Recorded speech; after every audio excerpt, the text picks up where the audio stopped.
8h13 et c'est le moment, Pierre, de jeter un coup d'œil à l'international avec Didier François. Bonjour Didier. Bonjour Pierre. Des manifestations lourdement réprimées ce week-end, tant à Hong Kong qu'à Moscou, on l'a vu dans le journal. Ce que vous observez ce matin, Didier, c'est que les dirigeants des anciens pays communistes ont assez facilement adopté le libéralisme économique, mais qu'ils ont en revanche une sérieuse réticence à accepter la liberté en politique. Oui, et alors tout particulièrement lorsqu'il s'agit de l'expression de leurs oppositions. Alors dans ce cas-là, les vieux réflexes communistes ont la vie dure et le naturel revient au galop chez les anciens apparatchiks recyclés en oligarques.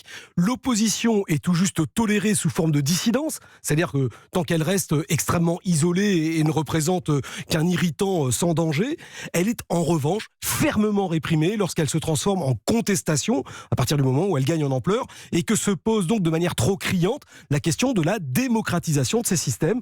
Donc c'est le cas à Moscou, effectivement, on l'a vu dans le journal, plus de 1200 arrestations ce week-end au cours de manifestations qui protestaient contre l'exclusion de tous les candidats indépendants au scrutin municipal. Le Kremlin n'a visiblement pas apprécié l'ampleur de la mobilisation, plus de 20 000 personnes la semaine passée, et a donc décidé de lui donner un sérieux coup de vis. C'est également le cas à Hong Kong, où des responsables locaux inféodés à Pékin ont même fait appel aux triades, vous savez, ces puissantes mafias de la drogue et de la prostitution. Celle qui coupe les doigts. Absolument, mais pour que leurs hommes de main dispersent les rassemblements de l'opposition à coups de barres de fer. Ouais, et c'est difficile, pourtant, la police officielle n'est pas en reste. Alors là non plus, effectivement, elle a dispersé très violemment hier des dizaines de milliers de manifestants qui étaient rassemblés devant le siège de ce qu'on appelle le bureau de liaison. C'est l'instance qui représente le pouvoir de Pékin à Hong Kong et qui est un peu le point de fixation du mouvement démocratique, puisqu'il dénonce la dérive autoritaire du gouvernement local depuis la rétrocession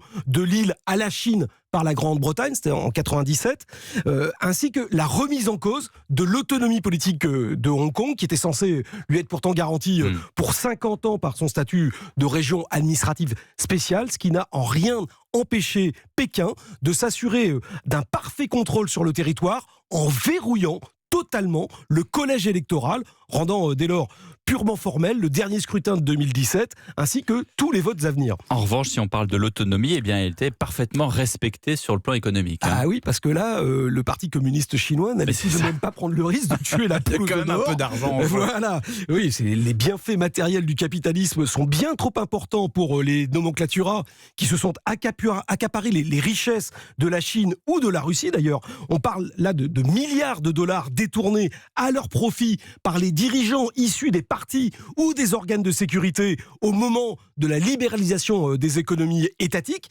Ils veillent aujourd'hui sur ce pactole comme sur la prunelle de leurs yeux et évidemment n'entendent pas laisser un vote démocratique légitimer une opposition, même minoritaire, mais qui pourrait un jour apparaître comme une alternative à leur pouvoir sans partage.